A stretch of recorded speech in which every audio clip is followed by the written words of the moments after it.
Dear friends, ഇന്ന് ഞാൻ എടുക്കാൻ പോകുന്നത് ബേസിക്സ് ഓഫ് ഇംഗ്ലീഷ്, അതായത് ഇംഗ്ലീഷിന്റെ അടിസ്ഥാനപരമായിട്ടുള്ള വിവരങ്ങളാണ് ഇന്ന് ഞാൻ നിങ്ങൾക്ക് പറഞ്ഞു തരാൻ പോകുന്നത്. അതിൽ ഫസ്റ്റ് തന്നെ ഇംഗ്ലീഷ് ആൽഫബറ്റ് ആണ് നമ്മൾ നോക്കുന്നത്.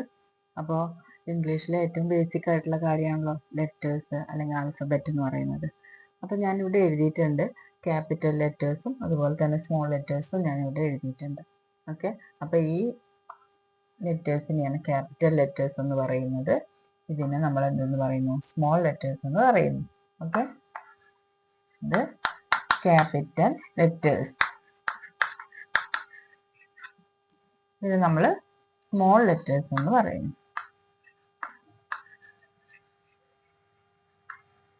ഓക്കെ, ഇനി ഈ ക്യാപിറ്റൽ ലെറ്റേഴ്സും സ്മോൾ ലെറ്റേഴ്സും നമ്മൾ ഇപ്പൊ കണ്ടു. ഇത് എത്ര ലെറ്റേഴ്സ് ആണ് ഈ ഇംഗ്ലീഷ് ആൽഫബറ്റിൽ ഉള്ളത് എന്നുള്ളതാണ് ഇനി നമ്മൾ പറയാൻ പോകുന്നത്. ഈ ലെറ്റേഴ്സ് നിങ്ങൾക്ക് എണ്ണി നോക്കിയാൽ അറിയാം എത്ര ലെറ്റേഴ്സ് ഉണ്ടെന്ന്. പക്ഷെ ഞാനിപ്പോൾ പറയുന്നു എത്ര ലെറ്റേഴ്സ് ആണ്? 26 letters. How many letters in English alphabet? 26 letters. ഇത്രയും കാര്യങ്ങൾ ഓർത്ത് വയ്ക്കാം. ഇനി നമ്മൾ നെക്സ്റ്റ് പറയാൻ പോകുന്നത് വവ്വൽസ് ആൻഡ് കൺസണൻസ്. അതായത് ഈ 26 ലെറ്റേഴ്സിലെ എത്ര വവ്വൽസ് ഉണ്ട്, ഏതൊക്കെയാണ് വവ്വൽസ്, അതുപോലെ ബാക്കിയുള്ള ലെറ്റേഴ്സിനെ നമ്മൾ കൺസണൻസ് എന്നാണ് പറയുന്നത്. ആ ലെറ്റേഴ്സ് ഏതൊക്കെയാണ് എന്നുള്ളതിനെ കുറിച്ചാണ് ഇനി അടുത്തതായിട്ട് പറയുന്നത്. ഓക്കെ, നെക്സ്റ്റ് ഞാൻ പറയാൻ പോകുന്നത് വവ്വൽസ് ആൻഡ് കൺസണൻസിനെ കുറിച്ചാണ്. അപ്പൊ ഏതൊക്കെയാണ് വവ്വൽസ് എന്ന് നമുക്ക് നോക്കാം. A, E, I, O, U, ഇത്രയും ലെറ്റേഴ്സ് ആണ് വവ്വൽസ്. അതായത് these 5 letters are called vowels. ഈ 5 ലെറ്റേഴ്സിനെയാണ് നമ്മൾ എന്തെന്ന് പറയുന്നത്? വവ്വൽസ് എന്ന് പറയുന്നത്.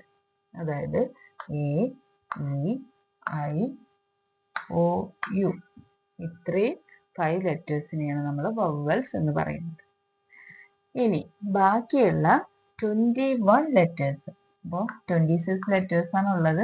അതിൽ 5 ലെറ്റേഴ്സ് വവ്വൽസ് കഴിഞ്ഞാൽ നെക്സ്റ്റ് വരുന്ന 21 ലെറ്റേഴ്സിനെയാണ് നമ്മൾ എന്ന് പറയുന്നത്? കൺസോണൻസ്. Okay, consonants. അപ്പൊ എത്ര ലെറ്റേഴ്സ് ആണുള്ളത്? 21 ലെറ്റേഴ്സ്. വവ്വൽസ് ആണ് ഈ A, E, I, O, U എന്ന് പറയുന്നതാണ് വവ്വൽസ്. ഓക്കെ, അപ്പൊ അത്രയും പഠിച്ചു വെക്കുക. ഇനി ഞാൻ കുറച്ച് സിമ്പിൾ വേർഡ്സുകൾ പറഞ്ഞു തരാം, അതിന്റെ മീനിങ്ങും പറഞ്ഞു തരാം. നമ്മുടെ ഡെയിലി ലൈഫിനൊക്കെ യൂസ് ചെയ്യുന്ന കുറച്ച് സിമ്പിൾ വേർഡ്സുകളാണ് കേട്ടോ. This, that, these, those. Okay, this എന്ന് പറയുമ്പോൾ ഇത്, ദാറ്റ് എന്ന് പറഞ്ഞാല് അത്. ഇനി ദീസ് എന്ന് പറയുമ്പോൾ ഇവ, ദോസ് എന്ന് പറയുമ്പോൾ അവ, ഈസ് എന്ന് പറയുമ്പോൾ ആകുന്നു, ആർ ആകുന്നു,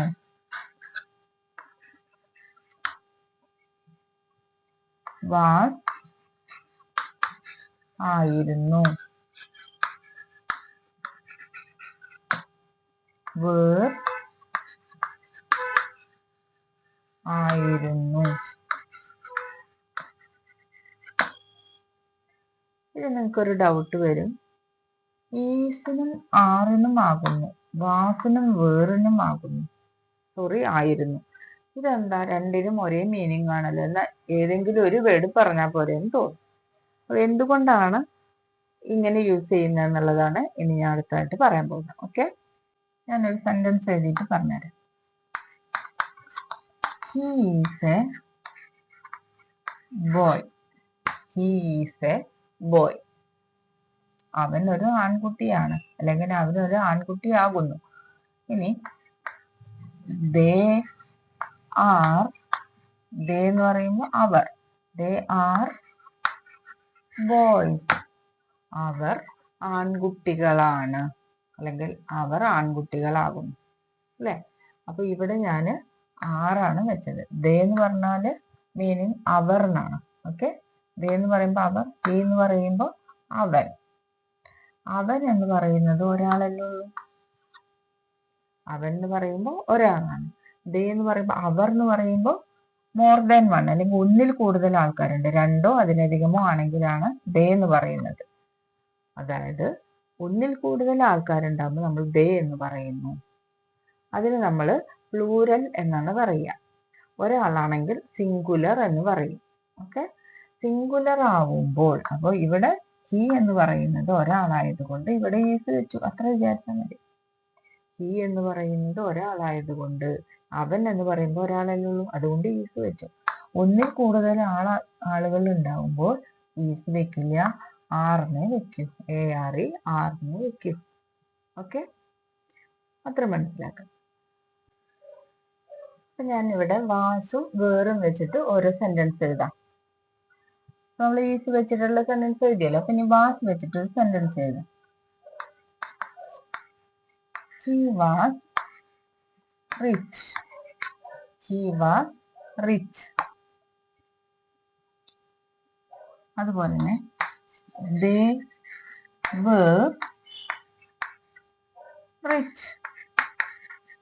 ആറ് ഇങ്ങനെ എഴുതാം കേട്ടോ. ആറെണ്ണം ഇങ്ങനെ എഴുതിയതാണ്, ആറ് തന്നെയാണ് എഴുതിയിട്ടുള്ളത് കേട്ടോ. അപ്പൊ he was rich, അതുപോലെ they were rich. അപ്പോ രണ്ട് കാര്യം നമ്മൾ ഇതിൽ കൂടെ മനസ്സിലാക്കാൻ പറ്റും.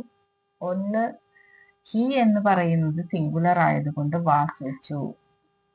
ദേ എന്ന് പറയുന്നത് പ്ലൂരൽ ആയതുകൊണ്ട് വേർ വെച്ചു. ഇപ്പൊ നമ്മൾ നേരത്തെ പറഞ്ഞു ഹി ഈസ് എ ബോയ് എന്ന് പറഞ്ഞില്ലേ. ഇവിടെ ഈസാണ് വെച്ചത്. അത് കാരണം എന്താണ്? ഇത് പ്രസന്റ് ടെൻസിലാണ്, ഇത് പാസ്റ്റ് ടെൻസ് ആണ്. കഴിഞ്ഞു പോയ കാര്യത്തിനെയാണ് പാസ്റ്റ് ടെൻസ് എന്ന് പറയുന്നത്. നടന്നുകൊണ്ടിരിക്കുന്ന കാര്യത്തിനെയാണ്, ഇപ്പൊ നടക്കുന്ന കാര്യത്തിനെയാണ് പ്രസന്റ് ടെൻസ് എന്ന് പറയുന്നത്. അപ്പോ പാസ്റ്റ് ടെൻസ് ആവുമ്പോൾ സിംഗുലറിന്റെ കൂടെ, അതായത് ഒരാളാണെങ്കിൽ വാസും, ഒന്നിൽ കൂടുതൽ പേരാണെങ്കിൽ വേറും ഉപയോഗിക്കുന്നു. ഓക്കെ, ഇത്രയാണ് മനസ്സിലാക്കേണ്ടത്. അപ്പൊ വാസും വേറും എവിടെ വെക്കുന്നത്, ഈസുമാറും എവിടെയാണ് വെക്കുന്നതെന്ന് ഇപ്പൊ നമുക്ക് ഇതിലൂടെ മനസ്സിലായി. ഇനി നമ്മൾ വാസും വേറും വെച്ചിട്ട് പറയുകയാണ്. ഈസ് എന്നുള്ളത് നമ്മൾ പറയുമ്പോൾ പ്രസന്റ് ടെൻസ്, ഇപ്പൊ നടക്കുന്ന കാര്യത്തിനെയാണ് ഈസ് എന്ന് വെച്ച് പറയുക. അവനൊരു ആൺകുട്ടിയാണ്, അവനൊരു പണക്കാരനാണ്, അവൾ ഒരു പണക്കാരിയാണ് എന്നൊക്കെ പറയുമ്പോൾ നമ്മൾ he is rich, she is rich എന്ന് പറയുള്ളൂ. അപ്പൊ ഈസ് എന്ന് പറയുമ്പോൾ പ്രസന്റ് ടെൻസിലാണ് നമ്മൾ യൂസ് ചെയ്യുക. പ്രസന്റ് ടെൻസ്, പ്രസന്റ് ഇപ്പൊ നടക്കുന്ന ഇതിനെയാണ് പ്രസന്റ് ടെൻസ് എന്ന് പറയുന്നത്. ഇനി വാസ് ആണെങ്കിൽ ആയിരുന്നു എന്നാണ് വാസിന്റെ മീനിങ്.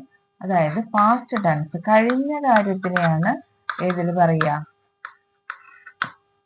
വാസ് എന്നതുകൊണ്ട് അർത്ഥമാക്കുന്നത്, കഴിഞ്ഞു പോയ കാര്യം. അപ്പൊ ഞാനൊരു സെന്റൻസ് എഴുതാം, പറഞ്ഞ തന്നെ. ഹി വാസ് റിച്ച്, അവൻ പണക്കാരനായിരുന്നു. മനസ്സിലായോ? പക്ഷെ ഇപ്പൊ അവൻ പണക്കാരനല്ല, അതുകൊണ്ടാണ് നമ്മൾ അങ്ങനെ പറഞ്ഞത്. ഇനി പറയുകയാണെങ്കിൽ ദേ ആണെങ്കിലോ, ദേ വേർ റിച്ച്, അവര് പണക്കാരായിരുന്നു. അപ്പോഴും അതിലും എന്താണ് പറയുന്നത്, ഇവിടെ പ്ലൂരൽ ആയതുകൊണ്ട്, അല്ലെങ്കിൽ ഒന്നിൽ കൂടുതൽ ആളുകൾ ഉള്ളത് കൊണ്ട് വേറും, ഒരാളായതുകൊണ്ട് വാസും ഉപയോഗിക്കുന്നു. ഇപ്പൊ ഇവിടെ നമ്മൾ പറഞ്ഞില്ലേ, സിംഗുലർ ആവുമ്പോൾ അല്ലെങ്കിൽ ഒരാളാവുമ്പോൾ ഈസും, ഒന്നിൽ കൂടുതൽ പേരാവുമ്പോൾ ആറും. പാസ്റ്റ് കഴിഞ്ഞു പോയ കാര്യമാണെങ്കിൽ ഈസിന് പകരം വാസു വയ്ക്കുന്നു, ആറിന് പകരം വേറും വയ്ക്കുന്നു. അത്രേ ഉള്ളൂ. ഓക്കെ, ഇത്രയും കാര്യങ്ങൾ മനസ്സിലായല്ലോ. വാസും വേറും വെച്ചുകൊണ്ടുള്ള 2 എക്സാമ്പിളും കൂടി ഞാനിവിടെ എഴുതിയിട്ടുണ്ട്, അതും കൂടി നോക്കി മനസ്സിലാക്കുക. അപ്പോൾ ഇതിൻ്റെ പാർട്ട് 2 ഞാൻ നെക്സ്റ്റ് ഡേ അപ്ലോഡ് ചെയ്യും. അപ്പോൾ അതുകൂടെ എല്ലാവരും കാണണം. അപ്പോൾ ഓരോ പാർട്ട് ബൈ പാർട്ടായിട്ടാണ് ഞാൻ ബേസിക്സ് പറഞ്ഞു തരുന്നത്. അപ്പോൾ ഓരോ പാർട്ടും ശ്രദ്ധിച്ച് കണ്ട് നമുക്ക് ഒരുമിച്ച് മുന്നേറാം. ഓക്കെ, എല്ലാവരും എന്നെ സപ്പോർട്ട് ചെയ്യുക. ചാനൽ സബ്സ്ക്രൈബ് ചെയ്യുക, ലൈക്ക് ചെയ്യുക, കമൻറ്റ് ചെയ്യുക, ബെൽ ബട്ടൺ കൂടി ക്ലിക്ക് ചെയ്തിട്ട് ഓൾ എന്നുകൂടി എനേബിൾ ചെയ്യണേ.